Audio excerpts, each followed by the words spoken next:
예, 여러분 반갑습니다. 야옹. 복돌이 아빠 어반입니다. 오늘 이야기는요, 지금 장안의 화제인 승우 아빠 이야기. 저한텐 개인적으로 승우 아빠란 이름보다는 난 목진호 셰프란 이름이 난 더 이게 착착 감기는 게 있거든. 엄청나게 좀 화제가 돼서 여기에 대한 이야기를 하려고 하는데, 근데 뭐 오늘 이야기는 썸네일은 어그로를 끌어놨지만, 야, 목진호 셰프 죽어라, 마더바커! 이게 아니라, 이 가운데 내가 좀 개인적으로 좀 아쉬운 부분들이 있고 인간의 처세랑 관계된 부분이 되게 많거든요, 여기. 그래서 오늘은 여기에 대해서 얘기를 할 건데, 근데 우선 미리 말씀드리자면 저는 그 목진아 셰프의 팬입니다.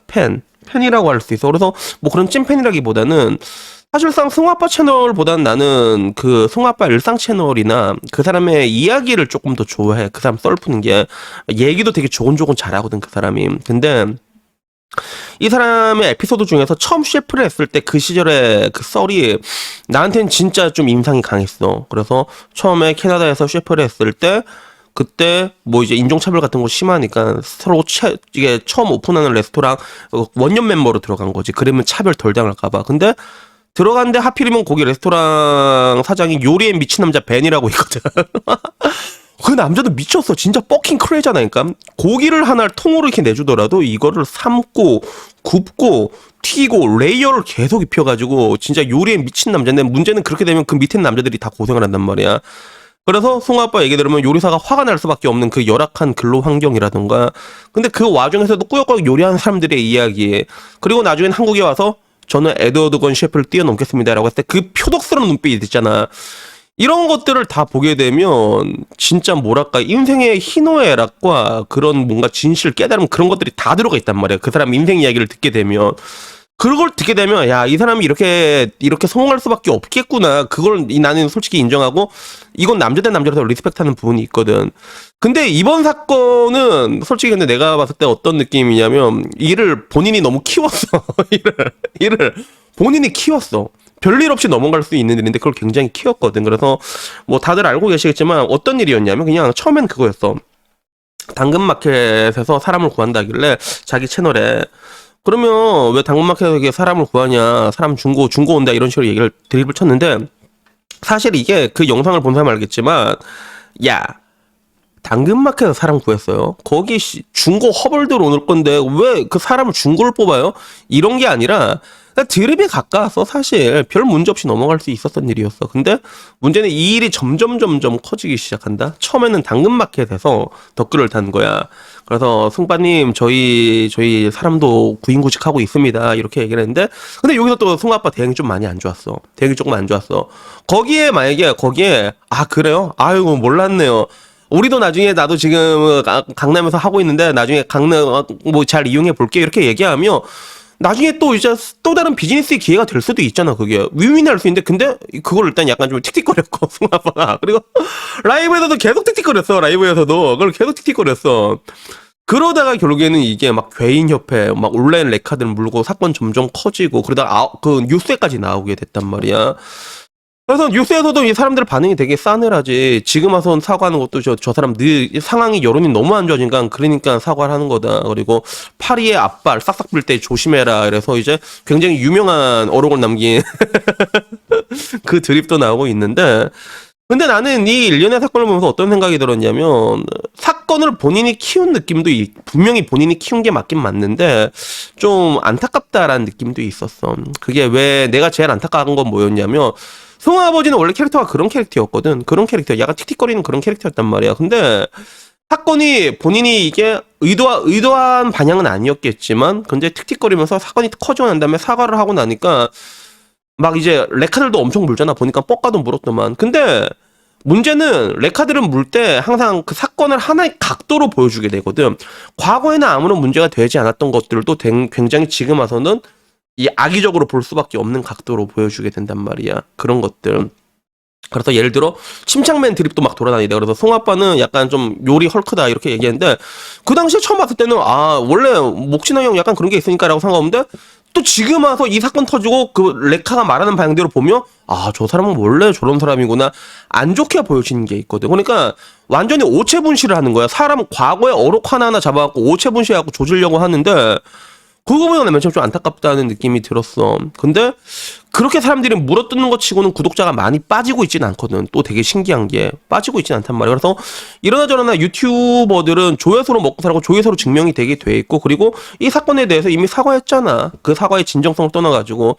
그러면 그 뒤는 우리가 용서하고 말고의 문제가 아니라 사람들이 보냐 안 보냐, 볼 사람 계속 보는 거고 안 볼 사람 계속 안 보는, 이걸로 나중에 시간이 지나면 판가름 될 것 같은데, 근데 나는 이런 사건이 도대체 왜 있었을까라고 생각했을 때, 왜 사건을 이렇게 키울 수밖에 없었나라고 했을 때, 내가 보기엔 가장 큰 요인이 승우 아빠가 너무 큰 게 아닌가, 너무 커졌기 때문에 일어난 일이 아닌가라는 그런 생각이 들더라고요. 그래서 따지고 보면 유튜버 중에서 사실 유튜버와 지금은 이제 오버 간의 연계가 되게 심하잖아. 요즘 들어서 가장 뜨고 있는 건 곽튜브지, 그지? 거의 연예인처럼 돼가고 있잖아. 지금 와서는 과거에 뭔가 오버그라운드와 언더그라운드가 따로 있는 게 아니라 유튜브라던가 또 다른 플랫폼이 하나의 그런 마이너 리그가 된 것 같아. 여기서 인정을 받으면 위로 오버로 올라가는, 검증도 받은 게 되고 이런 식으로 되고 있는데, 근데 실제로 이렇게 됐을 때 오버로 올라가는 사람들이 그렇게 많지가 않아. 그리고 여러분들도 오버그라운드에서 노는 사람들 보면 알겠지만 말빨이나 이런 순발력이 넘사벽이란 말이야. 나는 이용진 요즘도 또 튀르키 때문에 말 많지. 근데 그 사람 말하는 거나 순발력 볼 때마다 와 진짜 저건 타고났다라고 난 감탄을 하거든 진짜. 그런 오버 공간인데, 근데 그 가운데서도 유튜브에서 위로 올라가는 사람들이 있거든. 센스가 있거나 감이 좋거나 아니면 캐릭터가 좋거나. 따지고 보면 지금 와서 가장 성공한 유튜버 출신 연예인은 난 침착맨이라고 본단 말이야. 과거의 대도서관을 그대로 흡수했는데 이젠 더 올라가서 연예인이 돼버린 남자잖아. 침착맨 같은 경우는. 근데 승우 아버지 같은 경우도 보면, 목진아 셰프 같은 경우도 지금 와서 막 요리 프로도 나오고 완전히 오버까지 올라간 그런 사람이란 말이야. 너무 커져버린 거야. 유튜버 수준이 아니라. 그러다 보니까 사람이 어깨에 힘이 들어가게 되고, 그러다 보면 뭔가 똑같은 상황에 있을 때 내가 왜? 라고 이렇게 얘기하게 되는 그런 것들이 있거든.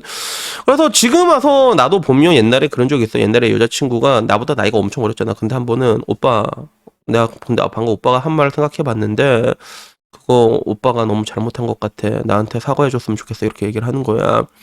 맨 처음에는 뭐지? 라고 생각했는데 걔는 굉장히 그걸 조심스럽게 얘기를 했거든.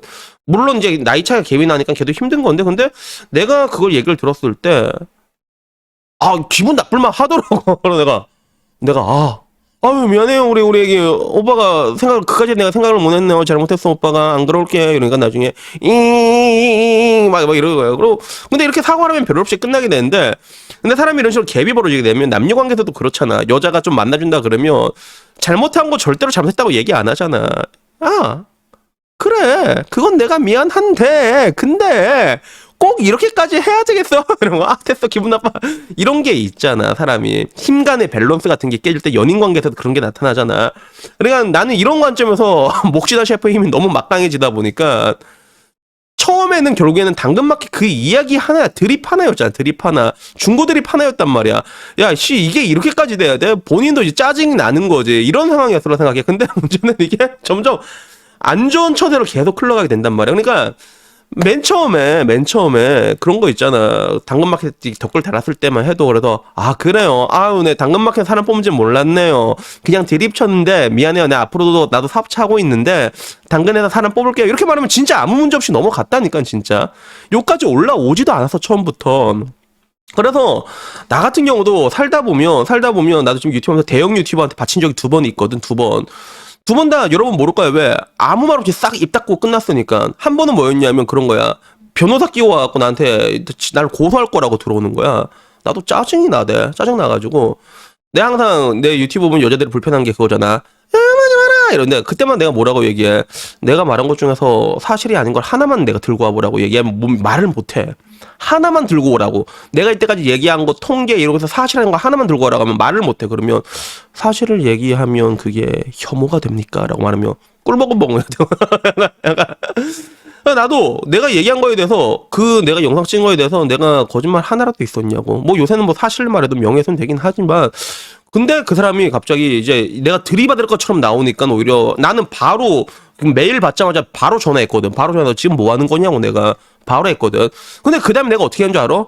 근데 사장님도 유튜버 하시고 저도 유튜브 하고 같은 유튜버인데 우리가 좋게 좋게 끝낼 수가 있는데 이걸 꼭 이런 식으로 해야 되는 거야. 내가 이제 이렇게 얘기를 해. 그러니까 사람이 예? 그러니까 아니 이거 처음부터 다짜고짜 이게 변호사님 뭐 고사겠다 말해요. 야 누구는 변호사 없냐고. 나도 내 구독자에 다 있다고 얘기하니까 그러니까 그때 약간 그렇게 받아들여서 죄송합니다 이렇게 얘기하니까 우리도 어떻게 보면 영세업자인데 나도 사장님 등 칼 꼽아서 좋을 게 뭐가 있겠냐고. 나도 사장님이 이게 싫다고 하면 우리가 좋게 이게 바꾸는 형으로 생각을 해야 될 거 아니냐고. 그러니까 그 좋게 어떻게 하면 될까요 이렇게 얘기를 하길래 사장님이 원하는 게 뭐예요? 영상 내려다 복도이 씨 영상 내려달라는 거 아니냐고. 그러니까 예 맞습니다. 그러니까 그러면 나도 영상 찍어서 올린 게 있네, 노력이 있는데 그러면 나도 치킨 한 마리는 먹어야 되지 않겠냐고. 그래서 네 당황을 한 거예요.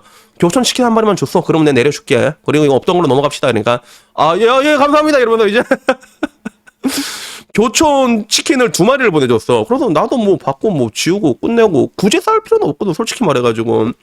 또 비슷한 일이 또 있었는데 그때는 솔직히 싸우기 귀찮은데 내가 딱 생각했는데 내가 잘못한 게 맞아. 내가 잘못한 게 맞고. 그래서 미안해요 사장님, 제가 생각이 짧았네요. 그래서 너무 노여워하지 마세요 라고 말하니까 또 별일 없이 넘어갔단 말이야.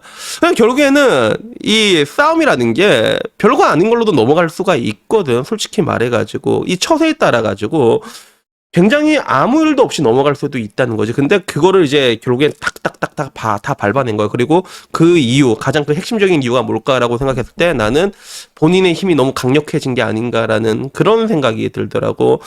그래서 그냥 나는 개인적으로 했으면 좋겠어. 이번 일 기회가 돼가지고 승우 아빠도 목진아 셰프도 좀 어깨 좀 힘 좀 빼고 뭐 그렇게 되면 뭐 아무 문제 없이 될 수도 있지 않나. 근데 앞으로 결과는 어떻게 될지 몰라. 이게 9시 뉴스까지 들어가고 이미 굉장히 많은 레카들이 아주 거지 같은 방향으로 물어버렸잖아. 그렇게 되면 이미지의 타격은 피할 수가 없거든. 그렇게 돼서 뭐 내가 여러분 보고 뭐 보라고 한다고 여러분이 뭐 볼 것도 아니고 내가 보지 말라고 해서 안 볼 것도 아니고 볼 사람은 보고 안 볼 사람은 안 보게 돼 있단 말이야. 그래서 그 결과가 어떻게 될지는 모르겠는데 아무쪼록 내가 여러분들에게 얘기하고 싶은 건 그런 것 같아. 사람이 너무 힘이 강해지고 그러고 이게 어떻게 보면 뽕이 들어간다 얘기할 수 있지. 좋게 말하면 자신감이고. 근데 이런 것들이 찾아보면 이런 순간들이 오게 되는 것 같아. 뭔가 내가 얘기를 했을 때도 자기의 실수를 좀 이렇게 쉽게 인정하기가 쉽지가 않고 그리고 그런 것들이 이해를 더 키워버리는 이런 상황은 우리 인생에서도 좀 제법 흔하게 볼 수 있거든요.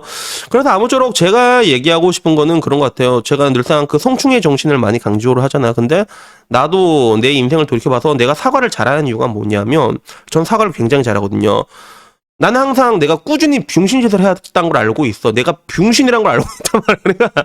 사람이 절대 자기가 되게 훌륭하다거나 이런 생각을 가지면 안 돼. 그러면 야 감히 니깐 놈에게 내가 사과를 해. 이런 식으로 이렇게 될 수가 있거든. 그러니까 항상 사람이 겸손이란 단어는 너무 거창하고 내가 병신일 수도 있다라는 생각을 가지고 있고 그리고 한편으로는 안타까운 게 사람은 누구나 실수를 할 수 있잖아. 우리가 실수했습니다. 잘못했습니다. 앞으로 조심하겠습니다. 라고 얘기하면 한 번 더 기회를 줘야 된단 말이야. 근데 지금 사람들이 이렇게 사과를 못하는 이유는 뭐냐면 사람들이 또 너무 날이 서 있어.